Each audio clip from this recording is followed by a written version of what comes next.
Hello, this is Danny from T&D Productions. First of all of us here at T&D would like to congratulate Bong Jun-ho for his Academy Award wins. Because of that, I thought it might be a good idea to put a spotlight on some past Korean films that the worldwide movie-going audience might enjoy. Now, I'm not a film critic, and this by no means is a top 10 list. I just compiled a bunch of movies from different genres to give you an idea of what's out there. So, without further ado, on with the list. First, a quirky romantic comedy called I'm a Cyborg, but That's Okay, known in Korea as Cyborg is directed by Park Chan-wook. This is a film about a romance between two mentally ill patients in a psychiatric hospital. A girl who thinks she's a robot meets a man with schizophrenia in this 2006 film.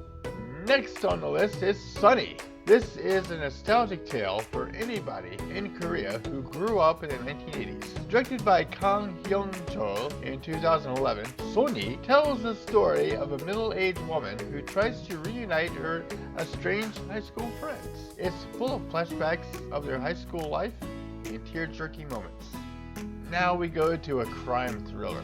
Confessions of Murder, or also known as Nega Sarenbomida, directed by Jung Byung-gil, is a thriller about an ex-cop who is pulled back into a cold case dealing with a serial killer when a man publishes a book confessing to the crime. Now, let's go to horror.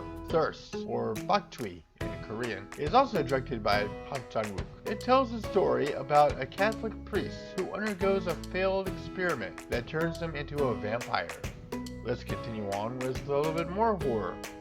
Next on the list is Train to Pusan, or Pusan-hung, is directed by Young Sung-ho. Is probably the most well-known on this list. It's a story about an undead outbreak on board of a train heading to Pusan. Also, if you like that, there is a companion anime movie called Seoul Station, or Seoul-yo, which gives background and events that happened in Seoul while the train was on its way to Pusan. From horror to disaster movies, we come to Haeundae, or Tidal Wave in the world market. Directed by Yoon Jae-kyun, Haeundae is a story about the most popular beach in Korea being the #1 target for a super tsunami. Another great disaster movie of sorts is The Host, directed by Bong Jun-ho. It is also known as Gwaemul in Korean. The Han River in Seoul is polluted by chemical waste. A few weeks later, an amphibious creature is spotted and wreaks havoc on the city. Who likes westerns? Yes, Korea has also made a western.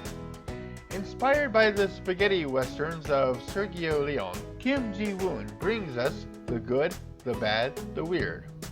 Also known as Joennom, Napinnom, Isanghannom, is an action-packed treasure hunt across the Mongolian desert just before the onset of the Second World War. Speaking of war, Brotherhood War, also called Taeguki, director Kang Ji-gyu gives the story of two brothers drafted into the army during the Korean War. They must cope with being separated and the horrors of war. Okay, last on the list, and probably my favorite of Park Chan-wook's Vengeance trilogy, Lady Vengeance, also known as Shinjohan Gumjashi, is the story of a single mother who served time in prison for a murder she didn't commit. Once she's out, she plots revenge on the ones who put her there while trying to reunite with her now preteen daughter.